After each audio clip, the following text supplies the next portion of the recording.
Let the games begin. Hello, everybody. Ray Crawford here with our college basketball analyst, Jordan Cornette. JC, we've got a couple of play-in games kicking off the schedule in Dayton, Ohio. Let's get your thoughts on these two games. First, Mount St. Mary's and Albany. Who do you like? Well, the great equalizer in college basketball, that three-point shot. Mount St. Mary's does it as good as anybody in the country, averaging about 9 threes per game. If they can get hot from the three-point line, I like their chances. Don't want to miss this game either. The second game, Xavier and NC State. Star power for North Carolina State in this one. How about TJ Warren? His last 5 contests, averaging 31 points per game. They can ride his coattails. I like them to survive and advance against Xavier. A combined 16 Sweet 16 appearances between these two programs. So as you look at the winner of that game potentially making a run like to the Sweet 16 like LaSalle did last year, or maybe in 2011 from first four to the Final Four for VCU. A very real shot for this North Carolina State team to get to the Sweet 16. Think about some teams that have gone really far in this tournament. Think about some teams that have won the national championship with star power. Carmelo Anthony in 2003, Kemba Walker in 2011, the 2013 champion Russ Smith for Louisville. All these guys took the team on their back, carried them to a championship.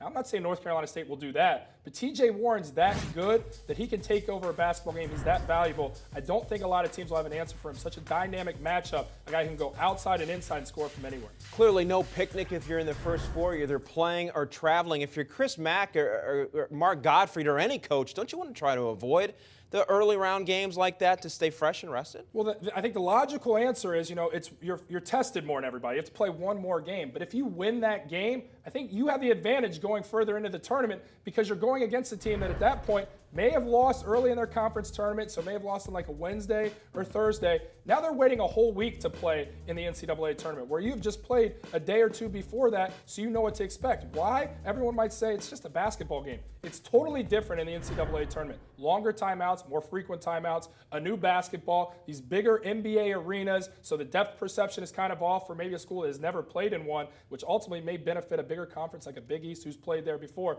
So all these things taken into account, you want to have gotten your feet wet and played in one game already. Got some momentum, positivity obviously too, because you won that game. The advantage always goes to the play-in team, I believe. Great insight from a man who played the game himself. JC, thanks very much. Are you having trouble making up your mind on this game or others in your bracket? Well, be sure to check out video previews of all 68 teams at a minute a pop. We call it 68 in 60, only on CampusInsiders.com.